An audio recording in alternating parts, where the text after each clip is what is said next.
दोस्तों, ओमान के foreign minister Badr अल-बुसाइदी ने एक बहुत ही स्ट्रांग स्टेटमेंट दिया है कि ईरान के साथ युद्ध करके अमेरिका ने बहुत बड़ी गलती कर दी है। उनका दावा है कि ये अमेरिका का युद्ध है ही नहीं, इस युद्ध में इजराइल ने अमेरिका को खींच लिया है। यानी अब अमेरिका के एलाइज भी अमेरिका की फॉरेन पॉलिसी को क्वेश्चन कर रहे हैं। ओमान का तो यहाँ तक कहना है कि अमेरिका अपनी फॉरेन पॉलिसी के ऊपर से कंट्रोल खो चुका है।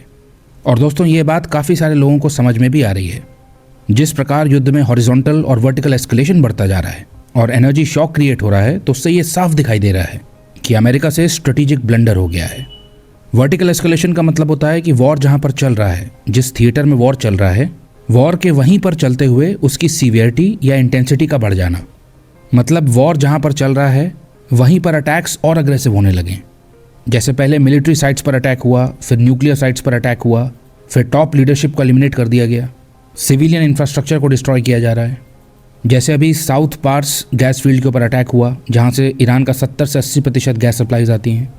तो इस प्रकार जो युद्ध चल रहा है उसमें स्टेक्स और कॉस्ट्स को बढ़ाना, अपनी वॉर कैंपेन को और इंटेंसिफाई कर देना, वर्टिकल एस्केलेशन कहलाता है। ये हो रहा है। इसके साथ साथ हॉरिजॉन्टल एस्केलेशन भी हो रहा है। हॉरिजॉन्टल एस्केलेशन का मतलब होता है उस वॉर का अन्य जोग्राफीज में स्प्रेड हो जाना। और हम देख ही रहे हैं, युद्ध केवल ईरान तक ही सीमित नहीं है, ये फैल चुका है। पूरा गल्फ रीजन इसकी चपेट में आ चुका है। गल्फ देशों के ऊपर अटैक हो रहे हैं। वॉर स्प्रेड होता जा रहा है।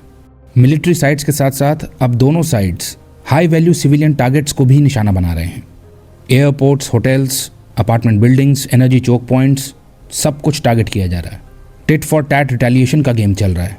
स्ट्राइक्स के पहले दिन ही इजराइल और अमेरिका ने 37 साल से ईरान के सुप्रीम लीडर रहे आयतुल्लाह अली खमेनी को एलिमिनेट कर दिया था। टॉप IRGC लीडर्स को एलिमिनेट कर दिया था। लेकिन इतना सब डैमेज झेलने के बाद भी ईरान ने किसी तरह पूरे रीजन में रिटेलिएशन को सस्टेन कर रखा है। ईरान गल्फ के हर एक देश में मौजूद अमेरिका के बेसिस को टारगेट कर रहा है। ड्रोन और मिसाइल अटैक्स हो रहे हैं। पिछले साल जून 2025 में भी अमेरिका ने नेगोशिएशंस के बीच में ईरान के ऊपर अटैक किया था। और अभी फरवरी 2026 में भी अमेरिका ने नेगोशिएशंस के बीच में ईरान के ऊपर अटैक किया है। टॉक्स के बीच में अटैक हुआ है। नेगोशिएशंस ब्रेक डाउन नहीं हुए थे, बल्कि ब्रेक थ्रू अचीव हो रहा था। ईरान इस बात के लिए मान गया था कि वो न्यूक्लियर बॉम्ब नहीं बनाएगा, अपनी साइट्स को इंस्पेक्ट करने देगा। लेकिन इसके बावजूद ईरान के ऊपर अटैक किया गया। पिछले साल दावा किया गया था कि हमने जून 2025 के स्ट्राइक्स में ईरान के न्यूक्लियर प्रोग्राम को ऑब्लिटरेट कर दिया है। लेकिन अभी अटैक करना ही था, तो फिर से इस बात का खतरा जताया गया कि ईरान अपना न्यूक्लियर वेपन बनाने ही वाला है। तो या तो तब झूठ बोला जा रहा था या अभी झूठ बोला जा रहा है। आपने ईरान की लीडरशिप को एलिमिनेट कर दिया, सुप्रीम लीडर को एलिमिनेट कर दिया, तो नए सुप्रीम लीडर आ गए। खमेनी को खमेनी से रिप्लेस कर दिया, वो भी ज़्यादा यंग और अग्रेसिव। तो इंडिविजुअल को एलिमिनेट किया, आपने सोच को एलिमिनेट कहाँ किया? सिस्टम तो वैसे ही है। प्लस आपने ईरान के मिलिट्री लीडरशिप के रिजॉल्व को और मजबूत कर दिया है।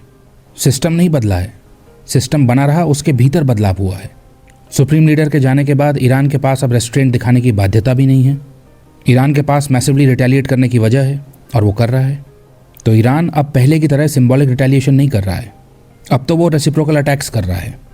आप उसके एनर्जी इंफ्रास्ट्रक्चर पर अटैक करोगे, वो आपके ऊपर प्रेशर बनाने के लिए रीजन में अन्य देशों के एनर्जी इंफ्रास्ट्रक्चर को टारगेट करेगा, अमेरिका के एलाइज के ऊपर अटैक करेगा।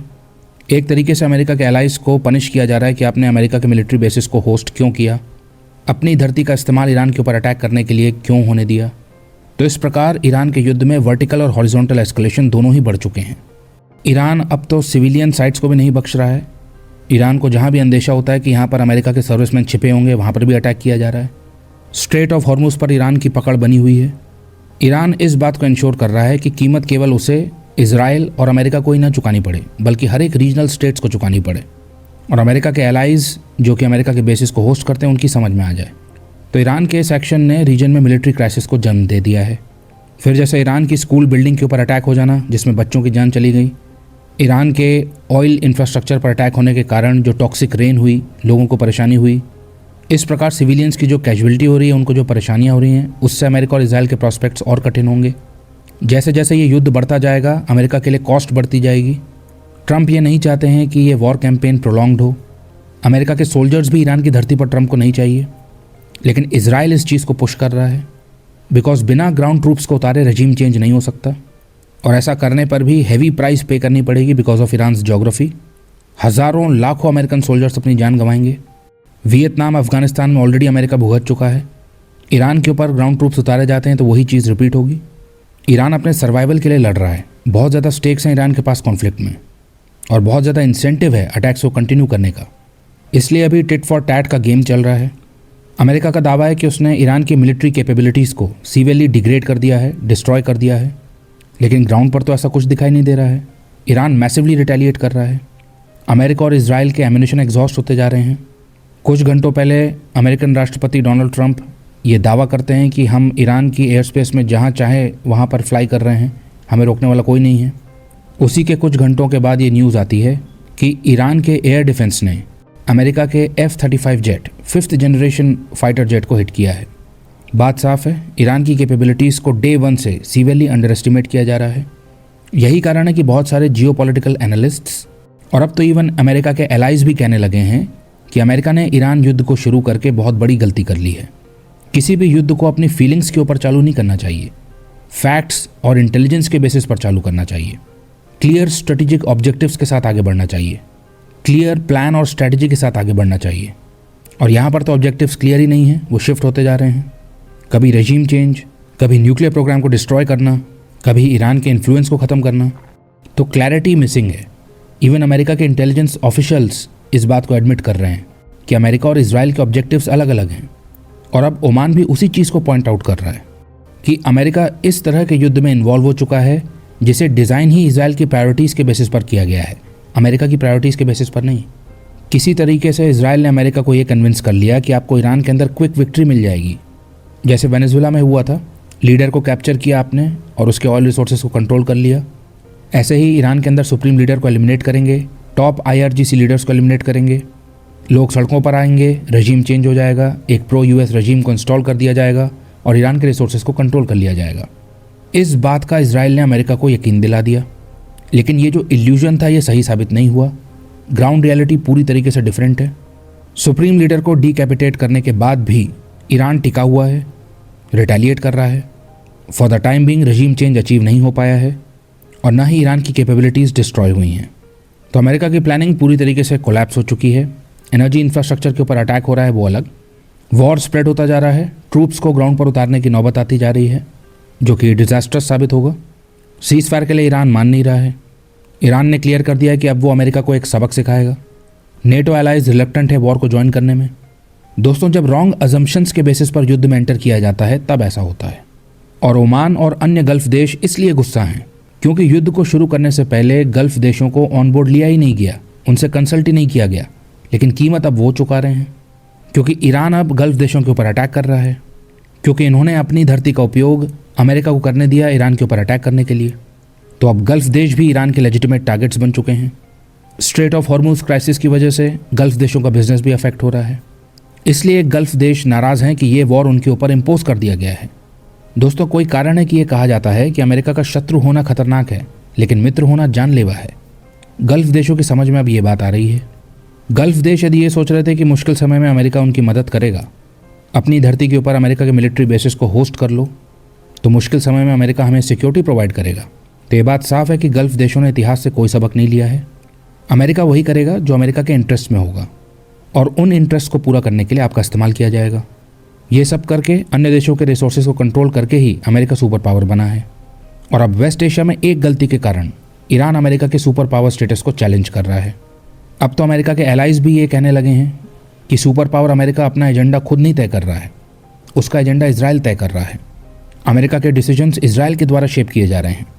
अमेरिका लीड नहीं कर रहा है, वो इजराइल को फॉलो कर रहा है। इस प्रकार के डिप्लोमेटिक एक्यूजिशंस अब अमेरिका के ऊपर पब्लिकली लगने लगे हैं। बिना किसी लॉन्ग टर्म स्ट्रैटेजी के युद्ध में घुस जाने के कारण जो मजाक बन रहा है वो अलग। ग्राउंड पर सिचुएशन अमेरिका के कंट्रोल पर है ही नहीं, वो बस रिएक्ट कर रहा है। जो इवेंट्स घट रहे हैं उनके प्रति रिएक्ट कर रहा है, उन्हें किसी तरह से कंट्रोल करने की कोशिश कर रहा है, नैरेटिव को कंट्रोल करने की कोशिश कर रहा है, किसी प्रकार कमज़ोर न दिखने का प्रयास कर रहा है। अब अमेरिका के डिसीजंस स्ट्रैटेजी से नहीं, प्रेशर से ड्रिवन हैं। विश्व में अमेरिका का दबदबा कम होता हुआ दिखाई दे रहा है। यूरोपियन एलाइज अमेरिका को ओपनली कॉल आउट करने लगे हैं। गल्फ देश भी अब अमेरिका की पॉलिसीज़ के ऊपर सवाल उठाने लगे हैं। ओमान जैसा देश जो कि एक स्पेशल डिप्लोमेटिक रोल प्ले करता है, अमेरिका और ईरान के बीच में टॉक्स को मीडिएट करवाता है, दोनों के साथ न्यूट्रल रिलेशंस बनाकर रखता है, पहले कई बार नेगोशिएशंस में मदद कर चुका है, वो देश अब आपको क्रिटिसाइज कर रहा है। तो इससे हम समझ सकते हैं कि गल्फ देशों के भीतर किस प्रकार का रीजनल फ्रस्ट्रेशन बिल्डअप हो रहा है। और ईरान की स्ट्रेटजी ही यही है कि वो जानता है कि वो अपने से एक सुपीरियर मिलिट्री पावर से भिड़ रहा है। ईरान अच्छे से जानता है कि सिमेट्रिक वॉरफेयर में वो जीत नहीं पाएगा, तो ईरान बस वॉर को प्रोलॉन्ग कर रहा है और अमेरिका के लिए इस वॉर को सस्टेन करना मुश्किल बनाता जा रहा है। अमेरिका की इकोनॉमी को ब्लीड करना चाह रहा है।